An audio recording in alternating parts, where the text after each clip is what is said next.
প্রিয় ভাই নওজোয়ান বাবা, সবার কাছে, আমরা সবার কাছে কথা স্পষ্ট, একটি অনিবার্য সত্য, বাস্তবতা, আমাদের জীবনের চিরন্তন সত্য হলো আমাদেরকে মরে যেতে হবে। এই সত্যকে অস্বীকার করার, এই সত্যকে ভুলে যাওয়ার কোনো সুযোগ নেই। ভুলে গেলেও মরে যাবেন, মনে থাকলেও মরে যাবেন, হাসলেও মরে যাবেন, কাঁদলেও মরে যাবেন, দুঃখ বেদনায়ও মরে যাবেন, আনন্দ ফুর্তিতেও মরে যাবেন। কেউ থাকবে না। রাজপ্রাসাদের অট্টালিকাতে যে থাকে সেও মরে যাবে, জীর্ণ কুঠির কুড়ে করে যে থাকে, উপরের দিকে তাকান, উপরে তারা গণেন, গণ ভাই, তারা গণ, গইনা জানাও কটা হয়েছে মোট। উপরে কি দেখো, এদিকে তাকাও ভাই। সময় গুনে গুনে, বারবার আমি সময়ের দিকে তাকাচ্ছি, অনেক রাত হয়েছে, রাত 12টা পার হয়ে গেছে। সারা রাত চুক্তি ওয়াজ করলে ফজরে নামাজ পড়বে কখন? তাহলে এই জন্য বললাম, একটি অনিবার্য সত্য যে হাসি কিংবা কান্না, আনন্দ কিংবা বেদনা, আমাদেরকে মরে যেতে হবে, আমাদেরকে মৃত্যুবরণ করতে হবে। সমস্ত আউলিয়া, বুজুর্গ, পীর, মাশায়েখ তাসাউফ তাজকিয়ার যত মেহনত করে, আধ্যাত্মিকতার যত মেহনত করে, মানুষের অন্তর পরিশুদ্ধ করার যত মেহনত করে, তন্মধ্যে সব তরিকা, সব আউলিয়া বুজুর্গদের একটি সবক আছে মুরিদদের প্রতি। অনেকগুলো সবকের মধ্যে এটা একটা সবক, যে মৃত্যুর মুরাকাবা। এটা সব বুজুর্গদের একটা সবক, যে মাঝে মাঝে চোখটা বন্ধ করে কিছুক্ষণ মৃত্যুর কথা স্মরণ করা, মৌতের কথা স্মরণ করা, যে একদিন এই ব্যস্ততম এই জিন্দিগি আমার স্তব্ধ হয়ে যাবে। নবীজি সাল্লাল্লাহু আলাইহি সাল্লাম বলছে, আকসিরু যিকরা হাদিমিল লাযযাত, আমার উম্মত, এই জিহ্বা যেটা আজকে তোমাকে হাজারো আইটেমের স্বাদ বলে দেয়, গরুর গোশতের আলাদা, খাসির গোশতের আলাদা, মুরগির গোশতের আলাদা, হরেক রকম মাছের স্বাদ আলাদা, একদিন সত্য সত্য এই জিহ্বা স্বাদ স্তব্ধ হয়ে যাবে। তোমার চোখের পলক, হাতের স্পন্দন, হৃদয়ের স্পন্দন সব ঠান্ডা হয়ে যাবে, স্তব্ধ হয়ে যাবে। সেই মৃত্যুকে বেশি বেশি স্মরণ করো, যে মৃত্যু তোমার জিহ্বার স্বাদ বন্ধ করে দিবে, যে মৃত্যু তোমার চোখের পলক নিভায়ে দিবে, যে মৃত্যু তোমার হৃদয়ের স্পন্দন স্তব্ধ করে দিবে। আল্লাহ নবী সাল্লাল্লাহু আলাইহি ওয়াসাল্লাম বলছেন। তো এখানে মহান আল্লাহ পাক রব্বুল আলামিন বলছে, বান্দা, তোমার মনে থাকে আর না থাকে, তুমি গুরুত্ব দাও আর খামখেয়ালি করো, তুমি আনুগত্য করো আর নাফরমানি করো, মনে রাখো বান্দা, যে অবস্থাতেই থাকো না কেন, একটি নির্দিষ্ট সময়ে সত্য সত্য মৃত্যু যন্ত্রণা তোমার চলে আসবে। প্রত্যেক মানুষের, আমার ভাই, আমি দেরি করব না, অল্প সময়, তর্জমা বলতে বেশিক্ষণ লাগবে না, এই মূল কথাটা বুঝাইতে চাই। শুনে, প্রত্যেক মানুষ মনে রাখতে হবে, 1 নাম্বার তো আমরা মৃত্যুবরণ করব, 2 নাম্বার হলো মৃত্যুর পূর্ব মুহূর্তে, মৃত্যুর পূর্বক্ষণে, ইমানদার হোক আর নাফরমান হোক, নবী হোক আর রসুল হোক, আর শ্রেষ্ঠ কাফের হোক, মুশরিক হোক, প্রত্যেককেই সাকরাতুল মাউত, মৃত্যুর যন্ত্রণা ভোগ করতে হবে। ওয়াজাআত সাকরাতুল মাউত, সমস্ত মাখলুকের মৃত্যুর পূর্ব মুহূর্তে মৃত্যুর যন্ত্রণা হয়, এটাকে সাকরাতুল মাউত বলে, সাকরাতুল মাউত বলে। তিনি নবী হন, তাকেও সাকরাতুল মাউত, মৃত্যুর যন্ত্রণা ভোগ করতে হবে। আবার সে নাফরমান, পাপী, কাফের, মুশরিক হোক, তাকেও মৃত্যুর যন্ত্রণা ভোগ করতে হবে। কিন্তু পার্থক্য হইল, একজন মুমিন, একজন মুত্তাকি, একজন ইমানদারের মৃত্যু যন্ত্রণা যখন শুরু হয়, তখন সে খুশিতে, আনন্দে আরো উৎফুল্ল হয়ে যায়, যে হ্যাঁ, আমার মালিকের সাথে, আমার বন্ধুর সাথে মোলাকাতের সময় হয়ে গেছে। আল মাউতু জাসরুন ইউসিলুল হাবিব ইলাল হাবিব। ইমাম কুরতুবী রাহমাতুল্লাহ আলাইহি তার কিতাব আত-তাযকিরা ফি আহওয়ালিল মাউতা ওয়া উমুরিল আখিরা কিতাবে লিখছেন, মৃত্যু হলো একটা পোল, একটা ব্রিজ, একটা সাঁকো। যেই সাঁকো, যেই ব্রিজের এই পারে মুমিন মুত্তাকি, ওই পারে মহান আল্লাহ। এ পারের মুমিনের বন্ধু, ওই পারে যিনি দাঁড়িয়ে আল্লাহ, ওই পারের যিনি আল্লাহ, এ পারে তার বন্ধু মুমিন। এই ব্রিজটাই শুধু পার হওয়া বাকি। এই ব্রিজটা অতিক্রম করলেই এপারের বন্ধু ওই পারের বন্ধু মালিকের সাথে মিলবে। ইউসিলুল হাবিব ইলাল হাবিব, হাবিব হাবিবের সাথে, বন্ধু বন্ধুর সাথে মিলিত হবে। আল্লাহ রসুল সাল্লাল্লাহু আলাইহি ওয়াসাল্লাম বলেন, ইমাম কুরতুবী রাহমাতুল্লাহ আলাইহি বলেন, আর সেই পোলটাই হলো মৃত্যু। মুমিন মরবে তো তার বন্ধু মালিকের সাথে সম্পর্ক হয়েছে, সম্পর্ক হয়েছে। তো মুমিনের সাকরাতুল মউত, মৃত্যু যন্ত্রণা হবে, কিন্তু তার মধ্যে তার উৎফুল্ল। কিন্তু মৃত্যুর যে যন্ত্রণা, কষ্ট, এটা তাকে ভোগ করতে হবে। যত বড় ইমানদারি হোক, তিনি রাসূল হোক, তিনি নবী সাল্লাল্লাহু আলাইহি সাল্লাম, তাকেও।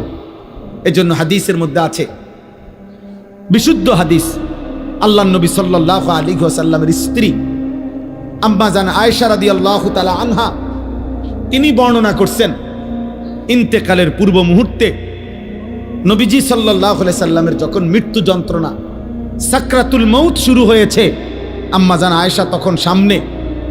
আয়েশা রাদিয়াল্লাহু তাআলা আনহার বুকের মধ্যে নবীজির মাথা মোবারক। এই অবস্থায় নবীজি, হযরত আয়েশা রাদিয়াল্লাহু তাআলা আনহা বলেন, নবী সাল্লাল্লাহু আলাইহি সাল্লামের কপাল মোবারক ঘামে ভিজে গেছে। আমি একটা বাটির মধ্যে করে পানি এনে দিলাম। আম্মা জান আয়েশা বলেন, বারবার নবীকে দেখছিলাম, আল্লাহ নবী সাল্লাল্লাহু আলাইহি সাল্লাম তার ডান হাত মোবারক ওই পানির মধ্যে ভিজাইতেছে আর কপাল মুছতেছে আর দোয়া করতেছে, আল্লাহুম্মা আইন্নি আলা সাকারাতিল মউত, আয় আল্লাহ, মৃত্যু যন্ত্রণার এই মুহূর্তে আপনি আমাকে সাহায্য করেন। আল্লাহুম্মা হাফফিন আলাইয়া সাকারাতিল মউত, আল্লাহ আমার মৃত্যু যন্ত্রণা সহজ করে দেন। এরপরে বলছেন, লা ইলাহা ইল্লাল্লাহ, আল্লাহ আপনি ছাড়া কোনো ইলাহ নাই। ইন্না লিল মাউতে সাকারাত, হায় মৃত্যুর বড় ভারী যন্ত্রণা। এই কথা বারবার বলতেছেন, অথচ তিনি মুহাম্মদুর রাসূল সাল্লাল্লাহু আলাইহি সাল্লাম, অথচ তিনি নিষ্পাপ, তিনি মাসুম, তিনি নিষ্পাপ। অতএব প্রত্যেককেই মৃত্যু যন্ত্রণা ভোগ করতে হবে, ইমানদার হলেও ইমান। কিন্তু ওই যে বললাম, উনার এই যন্ত্রণা হচ্ছে ঠিক আছে, কিন্তু উনার এই যন্ত্রণার মধ্যেই তিনি রব্বুল আলামিনের মুলাকাতের স্বাদ পাচ্ছিলেন। এজন্য ওই হাদিসের মধ্যে এটাও আছে যে নবীজি সাল্লাল্লাহু আলাইহি সাল্লাম এরপরে এই দোয়া এগুলা পয়রা বারবার বলতেছিলেন, বালির রফিকাল আলা, বালির রফিকাল আলা, বরং আল্লাহর সান্নিধ্য, বরং বন্ধুর সান্নিধ্য, বরং বন্ধুর সান্নিধ্য। হাদিসের ব্যাখ্যার মধ্যে আছে, এই বরং বলতেছে কেন? বরং বন্ধুর সান্নিধ্য মানে কি? মানে বুঝাইতেছেন, মালাকুল মউত আজরাইল ওনাকে বলতেছিলেন, ইয়া রাসূলুল্লাহ, দুনিয়ায় আর কয়দিন থাকবেন নাকি রবের কাছে যাবেন? তো আল্লাহর নবী বলতেছেন, বরং বন্ধুর কাছেই যেতে চাই। কষ্ট হোক, সাকরাতুল মউত হোক, তো মুলাকাত চাই মালিকের, মুলাকাত চাই বন্ধুর। এই জন্য আমরা কিতাবে পড়ছি, হযরত ইব্রাহিম আলাইহিস সালাম, উনাকে মালাকুল মউত আজরাইল আসছে, আয়েশা বলছে, আপনার জান কবজ করতে চাই, আপনি অনুমতি দেন। হাদিসের মধ্যে আছে, প্রত্যেক নবীকে মৃত্যুর পূর্বে মালাকুল মউত জানায়, অনুমতি চায়। অনুমতি না নিয়ে কোনো নবীর জান কবজ করা হয় নাই। তো ইব্রাহিম আলাইহিস সালাম বললেন, আজরাইল, আমার একটা ছোট্ট প্রশ্ন আছে আল্লাহর কাছে, তুমি একটু জিগাইয়া আসো। যাও, তুমি জিগাও। তো আজরাইল মালাকুল মউত বলছে, আচ্ছা বলে। তো তুমি গিয়া বলবা আল্লাহর কাছে, আয়াকবিজুল খলিল রুহা খলিলিহি, আল্লাহকে জিজ্ঞাসা করবা গিয়া যে ইব্রাহিম জানতে চাইছে কোন বন্ধু কি বন্ধুর জান কবজ করে? বন্ধু বুঝি বন্ধুরে মাইরে এলাই? আমি না আপনার বন্ধু? ইব্রাহিম আলাইহিস সালাম কার বন্ধু? কথা বলে না, আল্লাহর বন্ধু কিনা? তো ইব্রাহিম আলাইহিস সালাম বলতেছে, যাও গিয়া জিগাও কি বন্ধু এটা, বন্ধু বন্ধুরে মারতে কয়? বন্ধু বুঝি বন্ধুর জান কবজ করে? সুবহানাল্লাহ। আল্লাহ তাআলা তখন বললেন, জিব্রাইল, আরে আজরাইল, মালাকুল মউত, তাহলে এক কাজ করো, তোমারে আমি আরেকটা প্রশ্ন করতেছি ইব্রাহিমকে বলার জন্য, তুমি হেইটা গিয়া কও, যাও আবার যাও। তো মালাকুল মউত আইসা এবার ইব্রাহিম আলাইহিস সালামকে বললেন, আপনার কথার জবাবে আল্লাহ তাআলাও একটা প্রশ্ন করছেন, আপনি হেইটার উত্তর দেন। তো বলছে কি? তো আল্লাহ তাআলা জানতে চাইছেন, আয়াকরাহুল খলিল লিকা খলিলিহি, বন্ধু কি তাহলে বন্ধুর মুলাকাত সাক্ষাৎ চায় না? বন্ধু কি বন্ধুর সাক্ষাৎ পছন্দ করে না? তাইলে ইব্রাহিম আলাইহিস সালাম বুঝছে, হায় হায়, এ তো মারা না, এ তো বন্ধুর মুলাকাত, এ তো মৃত্যু না রে, এ তো আমার সেই মালিকের মুলাকাত। পুরাটা জীবন আমি যার জন্য পরীক্ষা দিছি, যার জন্য আমি নমরুদের আগুনের কুণ্ডলিতে পড়লাম, যার জন্য আমার জীবনটা নবীদের মধ্যে সবচেয়ে বেশি অঞ্চল ছাড়ছে, হিজরত করছেন, এলাকা ছাড়ছে বেশি ইব্রাহিম আলাইহিস সালাম। তো সে তো বন্ধুর মুলাকাত। এজন্য দোস্ত, প্রথমে কথাটা বুঝাইতে চাইলাম যে মৃত্যুর যন্ত্রণা প্রত্যেকের হবে, বাকি মোমেন, মুত্তাকি, ইমানদার, তার মৃত্যু যন্ত্রণা তার আনন্দের বিষয়। কষ্ট হচ্ছে ঠিক আছে, কিন্তু আনন্দ হচ্ছে যে আমার রবের মুলাকাত। এবার তার বিপরীতে দোস্ত, তার বিপরীতে সাকরাতুল মউত যদি কোনো নাফরমানের শুরু হয়, পাপী, তো তাফসীরের মধ্যে আছে প্রত্যেক মানুষকেই তো বললাম মৃত্যু যন্ত্রণা ভোগ করতে হবে। আজকে নওজোয়ান, এই তোমাদের কাছে আমার বিশেষ কথা এটা, একটু শুধু ইনসাফের সাথে শোনো। কষ্ট করছো ভাই, অনেক সদ্য ওলামারা বয়ান করছেন, তাফসীরের মধ্যে আছে এক টানা 900 বছর ধরে নেন কোন ব্যক্তি এই পৃথিবীতে হায়াত পাইছে, আর 900 বছর 950 বছর হায়াত পাওয়া এই পৃথিবীতে কারো উদাহরণ আসেনি? নাই। কে? নূহ আলাইহিস সালাম। কথা বলে না? তাহলে এই পৃথিবীতে 950 বছর বাঁচার উদাহরণ আছে কিনা? তো উদাহরণ তো আছে, আদম আলাইহিস সালাম। তাহলে এই জন্য বললাম, কেউ যদি 900 বছর একটানা পৃথিবীতে হায়াত পায়, দোস্ত মনোযোগ দিয়ে কথাটা শোনো, কিন্তু এই 900 বছর সে আল্লাহর নাফরমানি করছে, কিন্তু 1 সেকেন্ডের জন্য 900 বছরে দুনিয়ার হায়াতে কোনোদিন কোনো দুঃখ, কষ্ট, যন্ত্রণা, বেদনা পায় নাই, একটা সুইয়ের আঘাত লাগে নাই, একটা কাঁটার আঘাত লাগে নাই, সে হাসি খুশি আনন্দ ফুর্তি এই মৌজ করে এই জীবনটা চলছে। নাচ গান, নারী, ছবি, জিনা, ব্যভিচার, মদ, জুয়া, চুরি, ডাকাতি, সুদ, ঘুষ, বেহায়াপনা, বেলেল্লাপনা, যা মন চায় তাই করছে, কিন্তু কোনোদিন কষ্ট পায় নাই। ধরে নাও, মানে ধরে নিচ্ছি যে কোনোদিন এর কারণে সে দুনিয়ার হায়াতে কোনোদিন 1 সেকেন্ডের ব্যথা পায় নাই, কোনো কষ্ট হয় নাই। খোদার কসম, তাফসীরে লিখছে এই 900 বছরের নাফরমান জীবনে যে কোনোদিন কোনো দুঃখ দেখে নাই, মৃত্যুর যন্ত্রণা তার যখন শুরু হবে, সাকরাতুল মউত, আল্লাহর কসম বাপ, 1 সেকেন্ডের মৃত্যু যন্ত্রণা, খোদার কসম, এই ছেলেরা তারে 900 বছরের সুখ আর আনন্দ 1 সেকেন্ডে ভুলায়।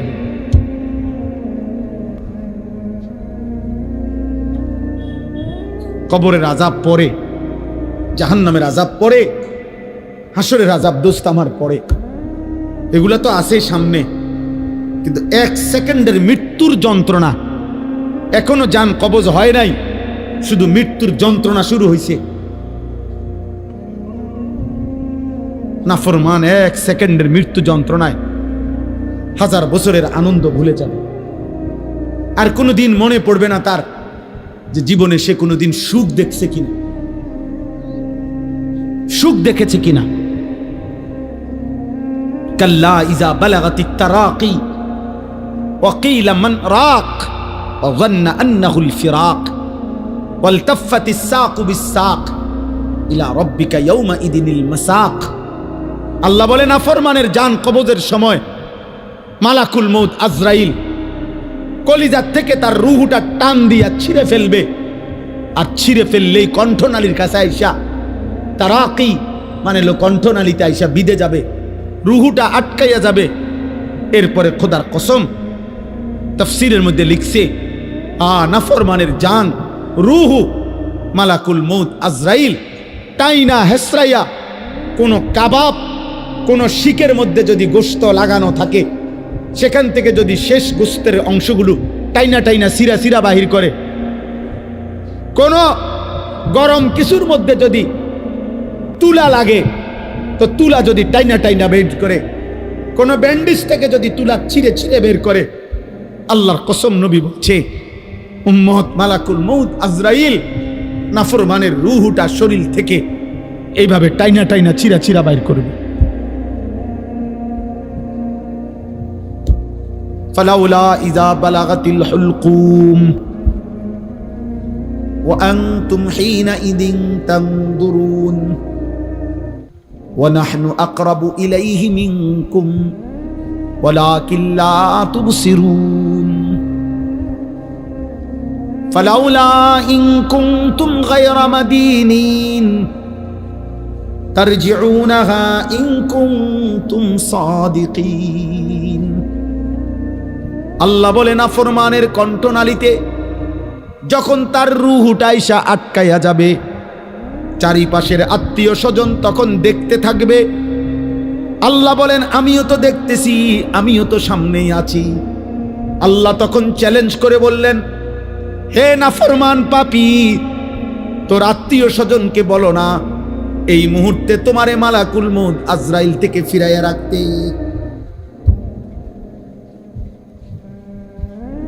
অতএব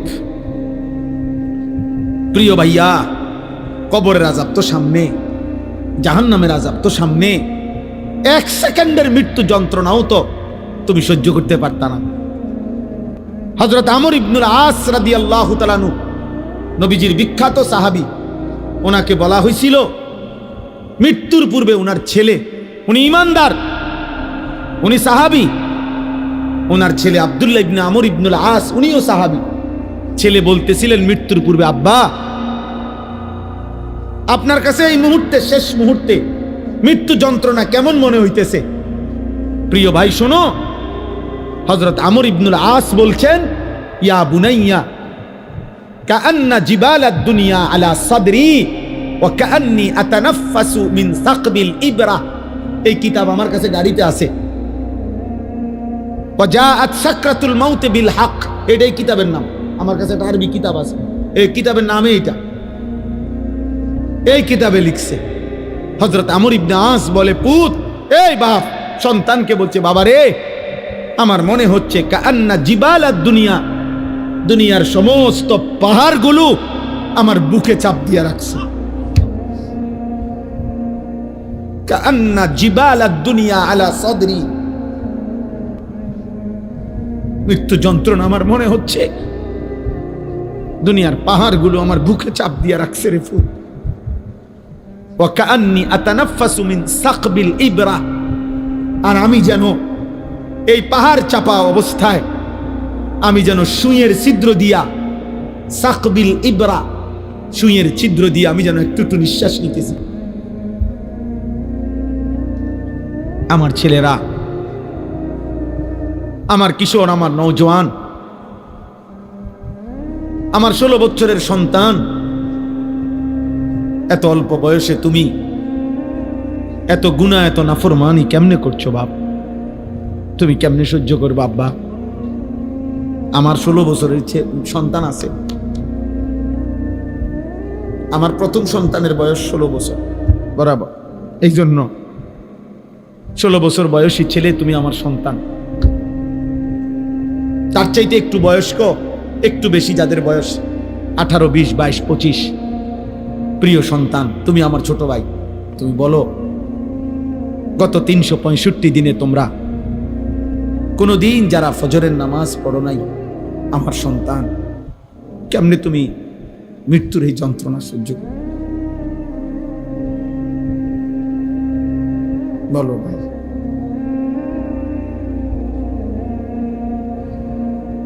আহা, হ্যাঁ, সারা রাত যারা মোবাইলে নারী দেখো, ছবি দেখো, উলঙ্গ দৃশ্য দেখো, এত নারী, এত ছবি, এত জিনা, এত বেবিচার, এত অসভ্যতা, নিজের হাত যারা নিজের লজ্জাস্থানে গুনাহের কাজে ব্যবহার করছো, কি করছো বাপ? আমি যে এর চাইতে বেশি আর বলতে পারছি না। আমি যদি একলা পাইতাম যুবক তোমারে, আমি একলা আরো অনেক কিছু বলতাম। আমার উস্তাদ বসা, মুরব্বী বসা, ওলামা বসা, বয়স্ক লোক বসা।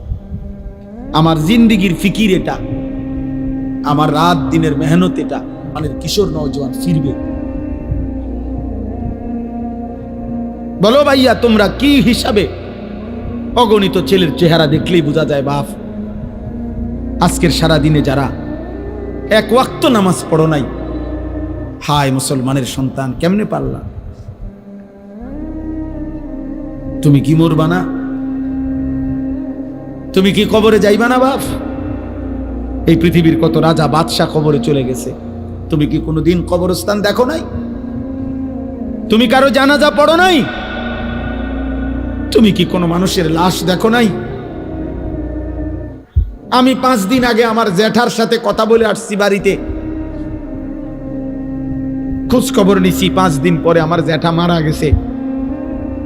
আমি জ্যাঠার দিকে তাকাইয়া বাড়িতে গিয়া দেখছি আমার এই সেই মানুষটা যার সাথে আমি কথা বলছি, উনি নাই, চুপ হয়ে গেছে, হাত নড়ে না, পাও নড়ে না। আমি জানাজা পড়াইছি আমার জ্যাঠার, তো জানাজার আগে আমি আমার জ্যাঠার কবরটা খালি, তখন কবরে রাখে নাই। আমি কবরের দিকে তাকাইয়া অনেকক্ষণ, 8-10 মিনিট হইব, আমার বাবার কবরের পাশে আমার জ্যাঠার কবর। আমার আব্বা আগে ইন্তেকাল করছে। আমার জ্যাঠার কবরের দিকে তাকাইয়া অনেকক্ষণ খালি কবরের দিকে তাকাইয়া ছিলাম। তাকাইয়া আমার মনে হইল কবর যেন আমারে ডাক দিয়ে বলছে, আনিস, আমার কাছ থেকে 1 মুঠ মাটি দিছিলাম আমি তোমার জ্যাঠারে বানাইবার জন্য, আজ আমার মাটি আমি ফেরত নিলাম। ওয়াফিহা নুঈদুকুম। নওজোয়ান, তোমার মাটি মাটির কাছে ফেরত চলে যাবে। তুমি মাটি ছাড়া আর কিছু না। তোমার এই চোখ, নাক, কান, হাত, পাও, হ্যাঁ, এটা চোখ, নাক, কান, মাটি। মাটি, ওই মাটির টুকরা। ওয়ালাকাদ খালাকনাল ইনসানা মিন সুলালাতিন মিন তিন। আল্লাহ বলছে, শুকনো মাটি থেকে, ঠনঠনে মাটি, আমি সেখান থেকে মানুষকে সৃষ্টি করেছি। তুমি মাটির একটা টুকরা ছাড়া আর কিছু না। আর মাটির এক টুকরা এত অহংকার করা এত বড় মালিকের সামনে সাজে না রে বাপ, উচিত না, উচিত না। এত বড় মালিকের নাফরমানি করছো কেমনে? কোরআনুল কারীম আল্লাহ নাজিল করছে 30 পারা।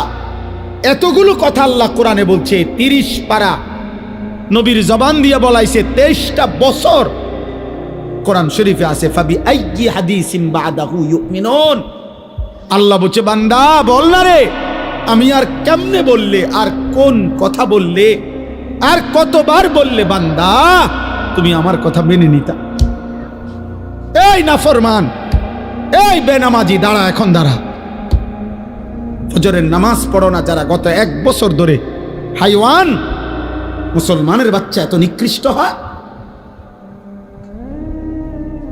তোর কোনো মা নাই, তোর কোনো বাপ নাই বেটা, তোর কোনো আল্লাহ নাই, তোর কোনো নবী নাই, তোর কোনো ধর্ম নাই। নাফরমান। জীবন মানে হুদা ভাত, জিন্দিগি মানে শুধু ভাত, জীবন মানে শুধু ঘুম, জীবন মানে শুধু পেশাব পায়খানা, জীবন মানে শুধু লজ্জাস্থানের চাহিদা পূরণ? এগুলো তো কুত্তারও পূরণ হয়। এই নাফরমান, খানা তো কুত্তাও খায়, ঘুম তো কুত্তাও যায়, পেশাব পায়খানা তো কুত্তারও হয়, লজ্জাস্থানের চাহিদা তো কুকুরও পূরণ করে। কুকুরের বাচ্চা হয় না? কথা বলে না, কুত্তার বাচ্চা হয়নি তো কুকুরের বাচ্চা হয় মানেই তো তার চাহিদা পূরণ না হইলে বাচ্চা হয় কেমনে? তো তুমি এটা কি ভাবছো বাপ? এক ওয়াক্ত নামাজও পড়তা না, কেমনে বাঁচবা? ফাকাইফা তাত্তাকুনা ইন কাফারতুম ইয়াওমান ইয়াজালুল বিলদানা শিবা।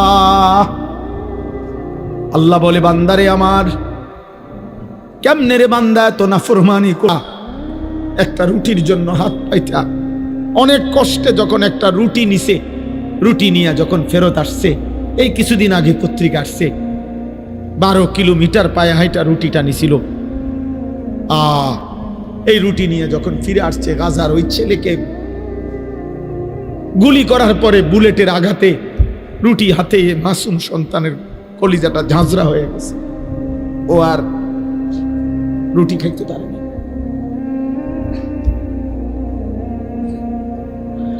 আর তোমরা নারী দেখো, ছবি দেখো, তোমরা আর সেজদা দিও না, তোমরা উলঙ্গ দৃশ্যই দেখো।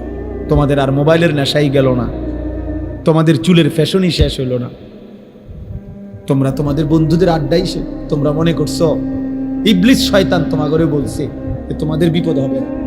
বিপদ শুধু ফিলিস্তিনের, বিপদ শুধু রোহিঙ্গাদের, আমগো কিচ্ছু হইতো না। আমরা সবাই জোনায়েত বাগদাদ, আমরা বাইজিদ বুঝতে। আমাদের মানচিত্রে উলামায়ে কেরামকেও বলি, আমাদের মানচিত্র বাংলাদেশের আরেকবার তাকাই দেখেন, আজকে দেখেন আমাদের মানচিত্রে পার্বত্য চট্টগ্রাম সহ কক্সবাজারের এই সাইড, এটা আলগা এরকম। এটা যদি আমি একটা কেচি দিয়া শুধু কাটে, এটা আমি ফরে যাবে। কেচি দিয়া কাটলে যেরকম আলাদা হয়ে যাবে, আমাদের পার্বত্য চট্টগ্রামকে যেই কোনো মুহূর্তে কাইটা ফেলা, আলাদা করে দেওয়া। এই যে কয়েকদিন টানা খাগড়াছড়িতে রক্তের বন্যা বইতেছে। বাংলাদেশে কোন কারফিউ, আর্মি, সেনাবাহিনী কিছু দিয়ে পারতেছে না তামাই, বুঝছেন? কোন বিবেকবান উত্তরবঙ্গের খবর নিয়েন, রংপুর জেলার, রংপুর বিভাগের 8টি জেলাতে কসম খোদার প্রতিদিন মুসলমান খ্রিস্টান হইতেছে। আমি নিজে গত বছর এক চিল্লা পুরা 40 দিন দিনাজপুর ছিলাম, 40 দিন ছিলাম। আমি রন্ধ্রে রন্ধ্রে আমার গাড়িটা দিয়া, আমার গাড়ি সহ চিল্লা দিছি, ড্রাইভার সহ পুরাটা জেলা চষে বেড়াইছি, 3 জেলা অনবরত দৌড়াইছি 40 দিন। হুজুর আলহামদুলিল্লাহ 63টা জামাত কাকরাইল আসছে আমাদের সাথে, 950 মানুষ আল্লাহ রাস্তায় বেরিয়েছে আলহামদুলিল্লাহ। কিন্তু আমি দেখছি সেখানে অগণিত, শুধু দিনাজপুর জেলাতে 500-র উপরে ছোট বড় গির্জা এবং চার্চ আছে। আমি এবার রমজানের ঈদের পরে 2 দিন কুড়িগ্রাম তালমনির হাট সফর করছিলাম। সেখানে আমি নিজ চোখে দেখছি, কসম খোদার, এমন 2 ভাইকে দাওয়াত দিছি, তারা খ্রিস্ট ধর্ম প্রচার করে, তারা আগে মুসলমান ছিল। আশ্চর্যের কথা হলো 2 জনের মধ্যে এক ভাই 7 বছর মসজিদে ইমামতি করে, এই কোরআন হাতে বললাম, ও খ্রিস্টান, ও এখন খ্রিস্ট ধর্ম প্রচার করে। আমার নওজোয়ান আলেম, তাগড়া জওয়ান আলেম যারা, যুবকের কোনো রাত নাই, যুবকের কোনো দিন নাই। যুবক ইচ্ছা করে যদি কদ্দুর মেহনত বিশ্রাম নে তো বিশ্রাম নিল, নয়তো যুবকের কোনো রাত হয় না। যুবক চাইলে সারা রাতও মেহনত করতে পারে, যুবক চাইলে সারা রাতও মেহনত করতে পারে। এই জন্য নওজোয়ান আলেম যারা আছেন, আজকের এই মুবারক মাহফিলে আপনাদেরকে বলি, আপনারা আরেকটু ফিকির করেন এই ছেলেদের জন্য, কিশোরদের জন্য, নওজোয়ানদের জন্য, ওদেরকে ফেরাবার। যে যে যে দূর বললে হয়, কেউ বললে 10,000 হবে, আরেকজনে আসলে 1,000 হবে, আমনে বললে একজনও তো শুনবে, অসুবিধা কি? কথা বোঝেন না? আপনি একজন রেকর্ড না, আমি কইলে শুনব কেরা, অমুক বক্তা আনতেব না, একের সব বক্তা আনতেব না, না সব বক্তা হইতে হবে জরুরি না, আল্লাহর কথা বলতে হবে এটা জরুরি, উম্মতকে ফিরাইতে হবে এটা জরুরি। এই ছেলেদের দরকার, এরা যদি না ফিরে, এরা যদি সেজদা না দেয়, এরা যদি ফিরে না আসে, তাহলে আগামীর মাহাদির পক্ষে লড়বে কে? দাজ্জালের বিরুদ্ধে লড়বে কে? বুড়ারা, 90 বছরের বুড়া চাচা যারা, কি যুবক বলো, নওজোয়ান, মাহাদির পক্ষে লড়বে বুড়ারা না? কে লড়বে বলো, কে লড়বে? আমি বলো, আমি লড়বো ইনশাআল্লাহ, ইনশাআল্লাহ।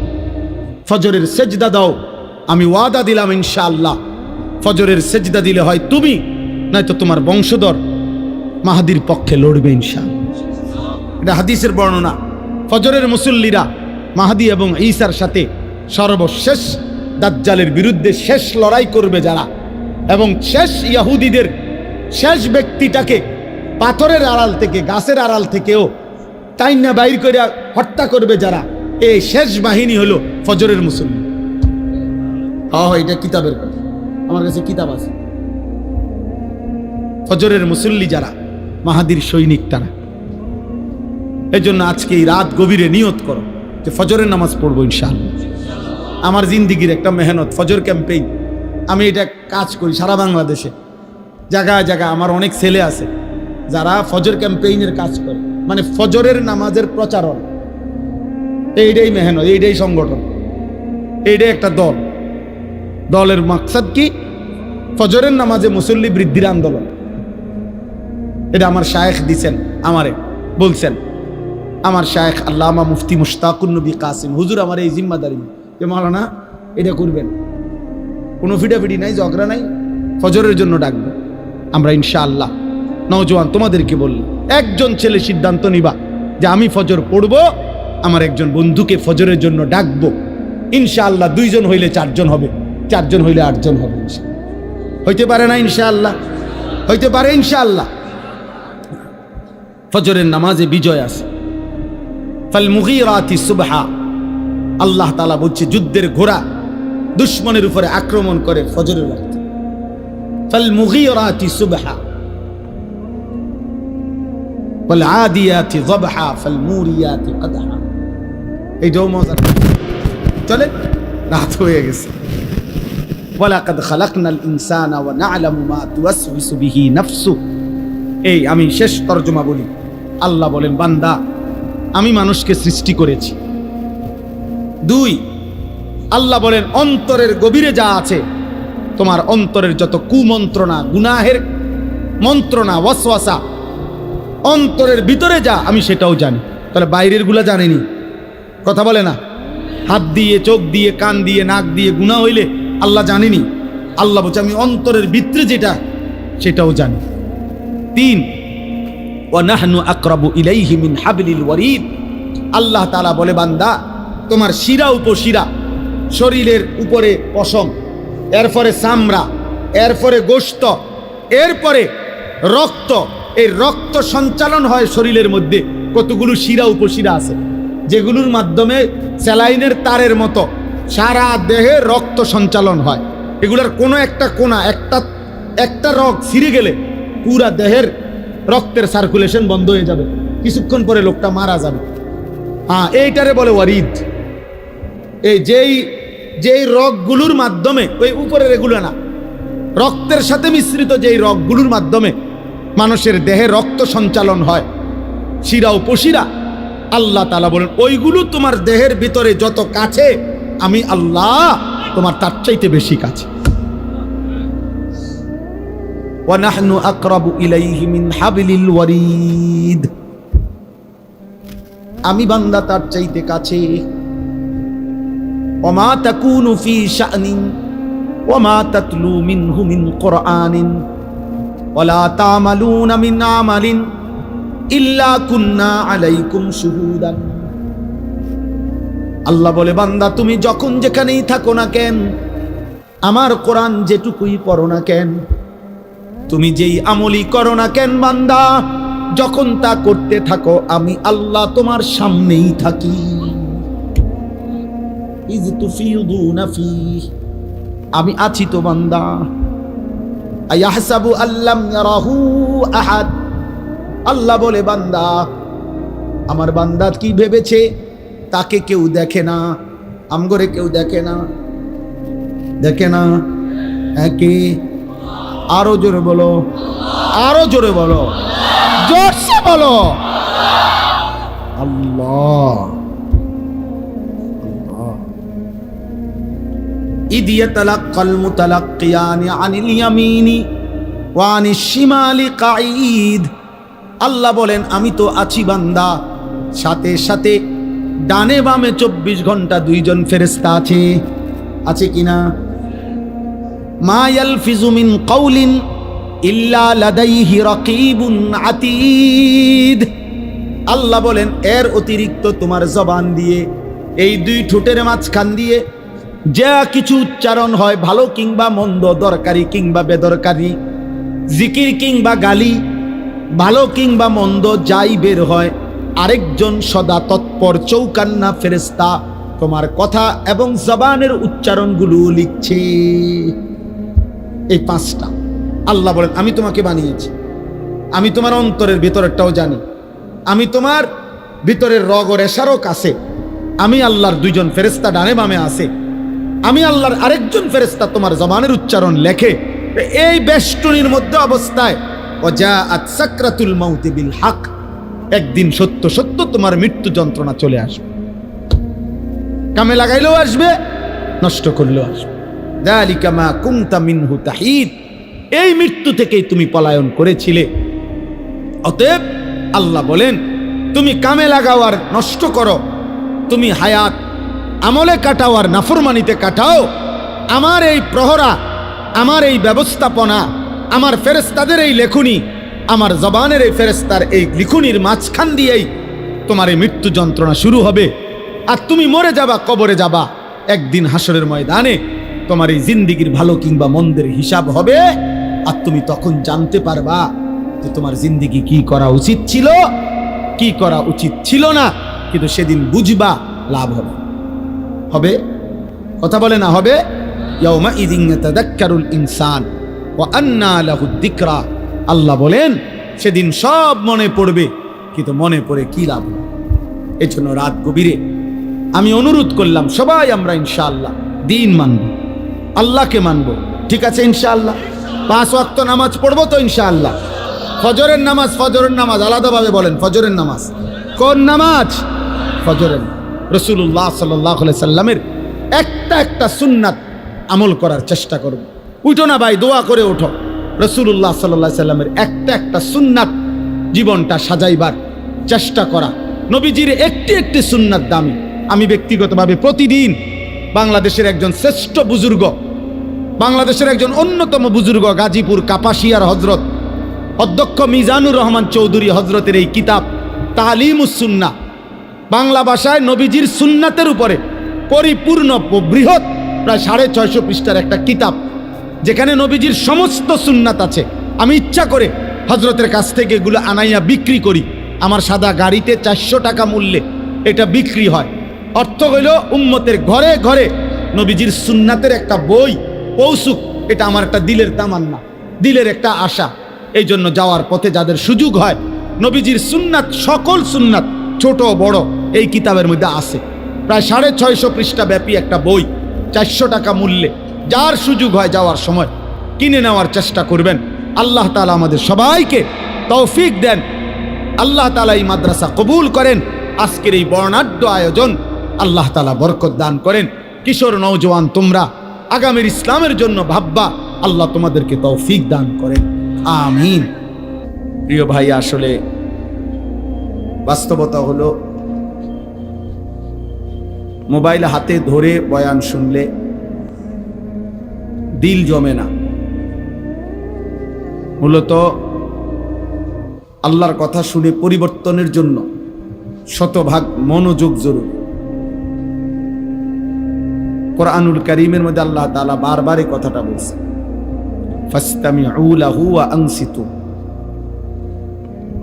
আমার কোরআন যখন পড়া হয় মনোযোগ দিয়ে শোনো এবং চুপ থাকো। মুসা আলাইহিস সালামকে আল্লাহ তাআলা বলছেন, ওয়া আনা ইখতারতুকা ফাসতামি' লিমা ইউহা,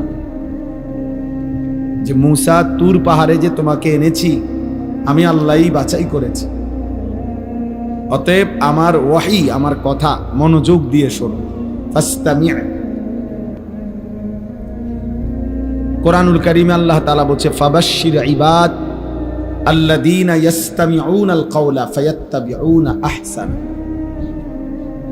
হে নবী, আপনি আমার ওই বান্দাদেরকে জান্নাতের সুসংবাদ দিয়ে দেন যারা মনোযোগ দিয়ে কথা শোনে, অতঃপর কোরআন সুন্নাহর অনুসরণ করে। তাইলে আল্লাহ তাআলা বিভিন্নভাবে কথাটা উল্লেখ করেছেন মনোযোগের জন্য। এজন্য যত বেশি মনোযোগ, আন্তরিকতা, আগ্রহ দিয়ে আল্লাহর কথা শুনবে, তো ধীরে ধীরে জিন্দেগি পরিবর্তন হবে, ধীরে ধীরে বদলাবে। লাআল্লাকুম তুরহামুন, আল্লাহ ওয়াদা দিছে, যদি মনোযোগ দিয়ে শোনো এবং চুপ থাকো তো তোমাদের উপরে আল্লাহর রহমত বর্ষিত হবে। আর তাফসীরের মধ্যে আছে রহমত বর্ষিত হবে মানে হলো তৌফিকুত তাআ, আল্লাহ তাআলা ওই কথাগুলোর উপরে আমল করার তৌফিক দিবে। এই আমল করার তৌফিক পাওয়া, আল্লাহর কথা শুনবার পর আমলের সুযোগ হওয়া, এটা হলো রহমত, এটা হলো ইলম। এমনিতে শুধু জানা, এগুলো অনেকেই জানে, কিন্তু আমলের তৌফিক হওয়া, আমলে বাস্তবায়ন হওয়া, এটা রহমত, এটা ইলম। ইলম তখনই ইলম হয় যখন তা আমলে পরিণত হয়। আর নাই তো এটাকে বলা হয় মালুমাত। এমনি কিছু বিষয় জানে, মনে করেন গত 10 বছরও যে কোনোদিন 5 ওয়াক্ত নামাজ পড়ে নাই, তারেও যদি জিজ্ঞাসা করেন এমন মুসলমানকে যে নামাজ কয় ওয়াক্ত, তো সে কি বলবে? 12 ওয়াক্ত। কয় ওয়াক্ত? না, হে কি বলবে মনে হয়? ও 5 ওয়াক্তই বলবে। তাহলে এটা হেও জানে, নামাজ যে 5 ওয়াক্ত এটা সেও জানে, কিন্তু এটা এলেম না, এটা মালুমাত, এটা তার একটা অর্জিত জ্ঞান, এমনি জানে। আর আজকে 30 বছর যাবত যে সুদ খায়, এমন একজন মুসলমানকে জিজ্ঞাসা করে দেখেন যে ভাই সুদ খাওয়া কি, সে কি বলবে? মুস্তাহাব। কি? তো এটা তো হেও জানে, হারাম করে নিজেই তো জানে হারাম, ও তো নিজেই বলতেছে হারাম, তাহলে এটা তো সেও জানে, কিন্তু এটা এলেম না। এলেম তখনই এলেম হয় যখন তা আমলে পরিণত হয়। মুফতি শফি রহমতুল্লাহ আলাই এ কথা বলছে। তো এই জন্য বললাম, আমলে পরিণত হওয়ার জন্য, আমলের তৌফিক পাওয়ার জন্য, রহমত পাওয়ার জন্য আল্লাহর কথা মনোযোগ দিয়ে শুনতে হয়। একজন বিশ্ববিখ্যাত বুজুর্গ ছিলেন, ইমাম ছিলেন হাদিসের জগতে, ইমামুল জারহ ওয়া তা'দীলদের অন্যতম সুফিয়ান ইবনে উয়াইনা রাহমাতুল্লাহি আলাইহি। তিনি বলছেন 5টি জিনিস একসাথে হলে ইলম পূর্ণ হয়। 1 নম্বর আল ইস্তিমা, মনোযোগ দিয়ে শোনা। 2 নম্বর আল ফাহমু, বুঝতে চেষ্টা করা, কি বললো আমি বুঝলাম কিনা। 3 নম্বর আল হিফজু, মুখস্থ করা। 4 নম্বর আল আমালু, আমলে পরিণত করা। 5 নম্বর আন নাশরু, অন্যের কাছে পৌঁছিয়ে দাও। মনোযোগ দিয়ে শোনা, বুঝতে চেষ্টা করা, মুখস্থ করা, আমলে পরিণত করা, অন্যের কাছে পৌঁছিয়ে দেওয়া, এই 5টা একত্র হলে ইলম পূর্ণ হয়। অনেক তালেব ইলম ভাই আছে, তোমাদের জন্য বললাম। এই জন্য আমি এই বিষয়টা কঠোরভাবে বলতে চাই। মোবাইল হাতে ধরে রাখলে দিল বসে না, মনোযোগ আসে না। যে এটা ধরে রাখে সারাক্ষণ তার অন্তরে এই মোবাইলের কথাই মনে পড়ে সারাক্ষণ। দিলের মধ্যে এটাই আসা যাওয়া করে, এই জন্য একবার আগায়, একবার ফিচ্ছায়, একবার ডাইন দিকে নেয়, বাম দিকে নেয়, ছোট করে, বড় করে, এ বিভিন্ন রকমের সদর বদর করে। হ্যাঁ হ্যাঁ, বাস্তব, এটা পরীক্ষিত কথা। ফলে ওই বাচ্চারা সারাক্ষণ ফিকির এটা নিয়ে। এখন কারো মোবাইলের মধ্যে যদি 1 লক্ষ ওয়াজ থাকে, সুন্দর করে ক্লিয়ার সাউন্ড, ক্লিয়ার আওয়াজ, ক্লিয়ার পুরা আওয়াজ, মনে করেন এমন 10,000 না 10 লাখ ওয়াজ আছে, তো তার কবর রাজা মাফ তো লাভ হইল কি? তাহলে লাভ কি হলো? এর জন্য হাকিমুল উম্মত মুজাদ্দিদুল মিল্লাত হযরত মাওলানা শাহ আশরাফ আলী থানভী রাহমাতুল্লাহি আলাইহি বলছেন, মানুষের অন্তর, মানুষের দিল একই মুহূর্তে 2 জিনিস একই মুহূর্তে ভাবতে পারে না। এটা মনোবিজ্ঞানেরও কথা। অন্তর একসাথে 2 জিনিস ভাবে না, একটা সরাইয়া আরেকটা ভাবতে হয়। এজন্য মোবাইলের ভাবনা যদি দিলের মধ্যে বসে থাকে, তো নিজের ভাবনা আর আসবে না, নিজের কোনো অনুভূতি জাগবে না। এজন্য দোস্ত, আমি আবারও অনুরোধ করছি, একজনও হাতে মোবাইল ধরে ভিডিও বা রেকর্ড করার চেষ্টা না কর। যার অসুবিধা হয় চলে গেলে ভালো। আমি আবারও বলছি, যেহেতু আমি নির্বাচনের জনসভা না, আমি কোনো প্রার্থীও না, ভোট চাইতে আসি নাই, আসছি এখানে সব আমার মুরব্বী ওলামায়ে কেরাম, আমার উস্তাদ বসা। হুজুর আমার সরাসরি উস্তাদ, আজকের মাহফিলের যিনি সভাপতি, এই এলাকার কৃতি সন্তান, ব্রাহ্মণবাড়িয়ার হাজারো লাখো ওলামায়ে কেরামের হৃদয়ের মানুষ, সারা দেশের ওলামায়ে কেরাম যাকে ভালোবাসেন, হযরত মাওলানা আলী আজম সাহেব, হুজুর আমার সরাসরি উস্তাদ, আমি দারুল আল-কাবেরই ছাত্র। তাইলে এই জন্য মুরব্বীদের সামনে শুধু বলা সামান্য কিছু কথা, শতভাগ মনোযোগ জরুরি। আজকের রাত না, সব সময়, সব সময়, সব সময়।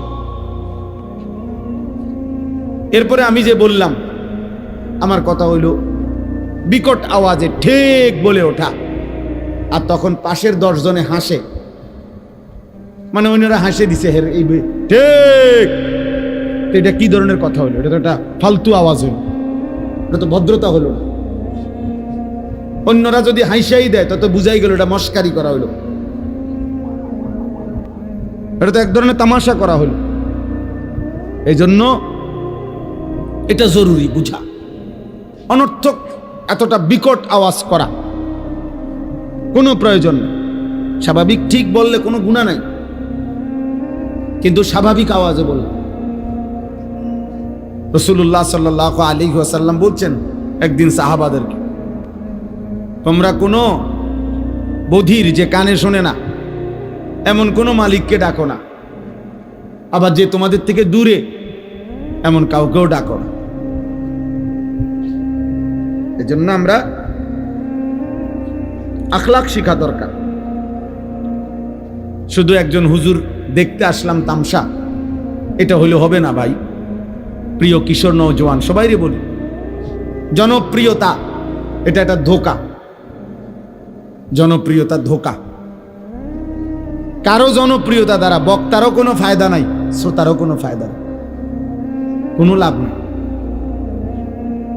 মনে করেন আমারে 1 কোটি মানুষ চিনে, একেবারে সারা বাংলাদেশের 10 কোটি মানুষ আমারে চিনে, তো আমার কবর রাজা মাফ তো তার লাভ নেই।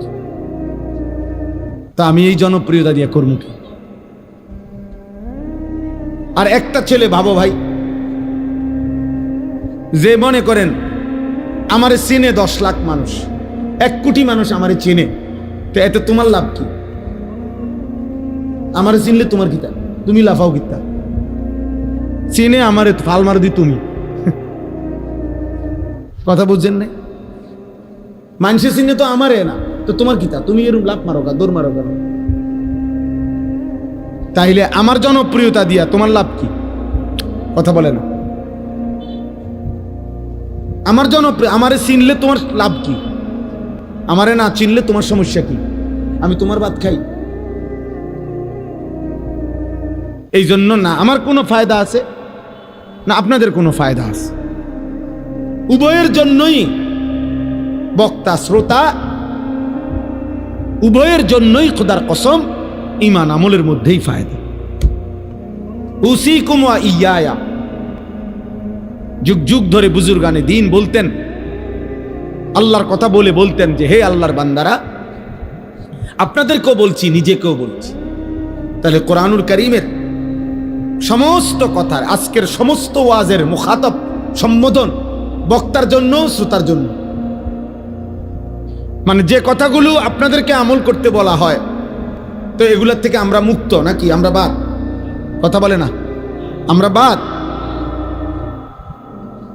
বেশি বয়ে আবার প্রয়োজনীয় কথাটাও না কই, না কইতাম না, কথাই কইতাম না, এত ভালো আবার ভালো না, মানে প্রয়োজনীয় কথা বললেন, ঠিক আছে ইনশাআল্লাহ। তাইলে বুঝাইলাম আমরা উভয়ই মুখাতাব। আমাদের কোরআন যিনি বলতেছেন তাকেও সম্বোধন করে বলা হচ্ছে, যিনি শুনতেছেন তাকেও সম্বোধন করা হচ্ছে। কোরআনুল কারীমের মধ্যে আছে আল্লাহ তাআলা নবীজিকে বলছেন সাল্লাল্লাহু আলাইহি সাল্লাম, ফাকাতিল ফি সাবিলিল্লাহ লা তুকাল্লাফু ইল্লা নাফসাক ওয়া হাররিদিল মুমিনিন। সূরা নিসার আয়াত। সাংঘাতিক কথা এটা। আল্লাহ তাআলা আমাদের নবীকে বলছেন সরাসরি, বন্ধু আল্লাহর পথে যুদ্ধ করতে গিয়ে যদি আপনার সাথে একজনও না থাকে, কেউ নাই, আপনি একাই তবু আল্লাহর পথে যুদ্ধ করেন। ফাকাতিল ওয়াহিদ মুযাক্কারে হাজির, লা তুকাল্লাফু ইল্লা নাফসাক। কারো কোনো ব্যাপারে যদি জবাব আপনি নাও দেন, কিন্তু আপনি নিজের বিষয়ে মুকাল্লাফ, আপনাকে আপনার ঈমান আমলের ব্যাপারে কিন্তু জবাব দিতে হবে। লা তুকাল্লাফু ইল্লা নাফসাকা, শেষ পর্যন্ত একা হলেও আপনি মুকাল্লাফ। আপনার নবীজি সাল্লাল্লাহু আলাইহি সাল্লাম একটি যুদ্ধে, হুনাইনের যুদ্ধে 12,000 সাহাবী নবীজির সাথে ছিলেন। যুদ্ধের প্রথম আক্রমণে, মানে অনেক ঘটনা, আমি শুধু মূল কথাটা বলতেছি। যুদ্ধের প্রথম কাফেরদের প্রথম আক্রমণেই শুরুতেই 12,000 সাহাবী নবীজিকে ছেড়ে যুদ্ধের ময়দানে ছত্রভঙ্গ হয়ে গেছে। কিন্তু আল্লাহর নবী সাল্লাল্লাহু আলাইহি ওয়াসাল্লাম একা সেই যুদ্ধের দিন ময়দানে আপন জায়গায় মজবুতির সাথে দাঁড়িয়েছিল।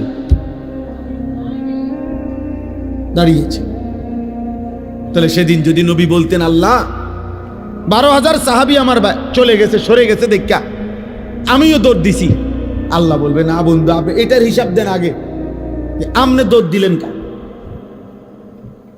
আবু বকর, ওমর, ওসমান, আলী, হ্যাঁ করে আমি আলাদা জিগামু, তারার বিচার আমি তারটা করবো, কিন্তু আপনি দৌড় দিছেন কেন? আমাদের কি সমস্যা? তাহলে রাসূলুল্লাহ সাল্লাল্লাহু আলাইহি সাল্লামও আল্লাহর কালাম, আল্লাহর বিধানের মুকাল্লাফ। আল্লাহ তাআলার প্রত্যেকটি কথা যা তিনি উম্মতের কাছে পৌঁছাইছেন তা উনার নিজের জন্য, উনি নিজেও তার শতভাগ আমল করেছেন। মা উরিদু আন উখালিফাকুম মা আনহাকুম আনহু। নবীরা বলতেন যে বিষয় থেকে তোমাদেরকে আমরা নিষেধ করি, উদ্দেশ্য আমাদের এই নয় আমরা তা করব না।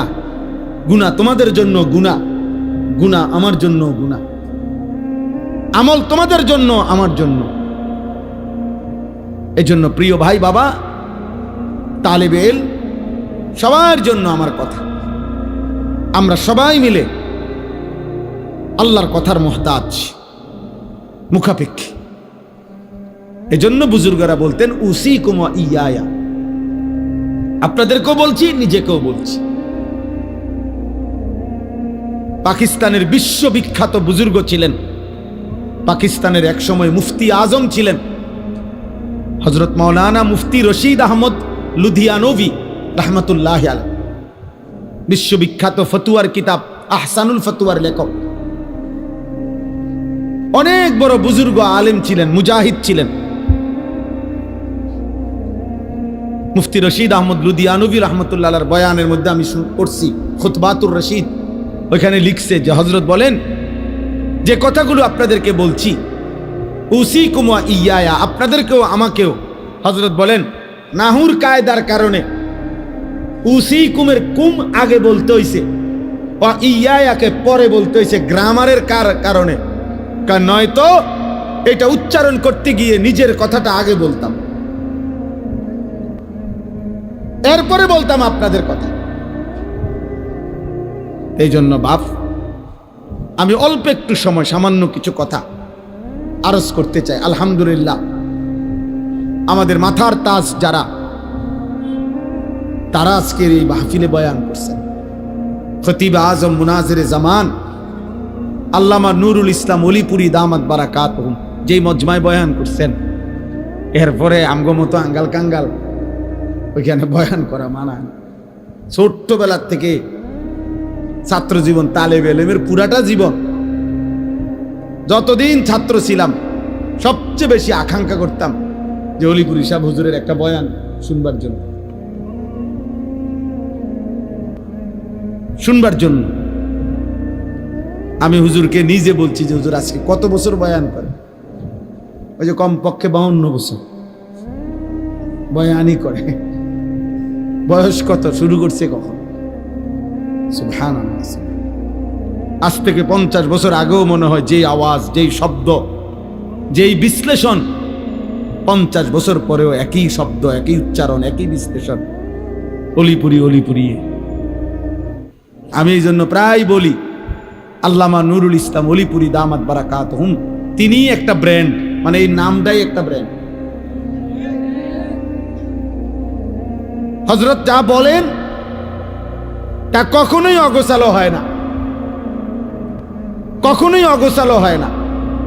হযরত যা বলেন তা শেষ পর্যন্ত, শেষ মিনিটে এসে দেখলে দেখা যায় উনি শুরুর থেকে যেখানে যেখানে কথা ছিটাইছিলেন সবগুলো মণি মুক্তার মতো, মালার মতো আবার মিলাইয়া দেয়।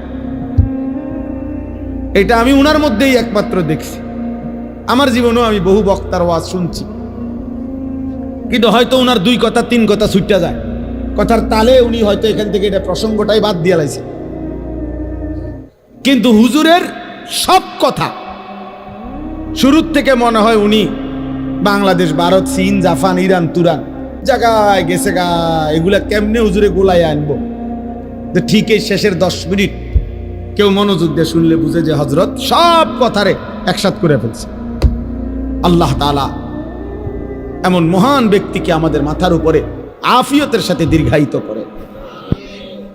আমার পরম শ্রদ্ধেয় উস্তাদ, ছোট্টবেলায় যার হাতে আমরা বড় হইছি, পড়ালেখা করছি, আজকে যিনি সারা বাংলাদেশের মুরব্বী, সারা বাংলাদেশের লক্ষ লক্ষ কোটি কোটি মুসলমান উলামা, তাদের অভিভাবক, হেফাজতে ইসলাম বাংলাদেশের সংগ্রামী মহাসচিব, দুর্বল অসুস্থ অবস্থায়ও যেন যিনি বজ্র কণ্ঠে উম্মতের পক্ষ হয়ে দুশ্মনের বিরুদ্ধে, বাতিলের বিরুদ্ধে যিনি কথা বলেন, আমাদের সেই পরম শ্রদ্ধেয় উস্তাদ আল্লামা শায়েখ সাজিদুর রহমান দামাত বারাকাতুহুমুল আলিয়া হযরত এসেছেন। আরো শ্রদ্ধেয় অনেক উলামায়ে কেরাম কথা বলছেন। তাইলে আমি শুধু একটা প্রসঙ্গ অল্প একটু প্রিয় নওজোয়ান ভাই বাবারা সবাইকে স্মরণ করায়, আমাকে সহ মনে করাইতে চাই। এই উদ্দেশ্যে আমি কোরআনুল কারীমের 26 নম্বর পারা, কোরআনুল কারীমের 50 নম্বর সূরা, সূরা কাফ, এই সূরা কাফ, এই সূরার 7টি আয়াত 16 নম্বর থেকে 22 নম্বর, এই 7টি আয়াত তেলাওয়াত করেছি। এগুলোর তর্জমা আপনাদের সামনে সংক্ষেপে শুনাইতেছে। এই 7টি আয়াতের মূল বক্তব্য হলো একটা কথা বোঝানো, এখানে মূল আলোচ্য বিষয় একটা জিনিস পেশ করা, সেটা হলো সাকরাতুল মাউত। এখানে একটা শব্দ আছে, ওয়াজাআত সাকরাতুল মাউত বিল হক। এই সাকরাতুল মাউত বিল হক, এই কথাটা বোঝানোর জন্য আল্লাহ তাআলা আগে পিছে আরো কিছু কথা বলছেন।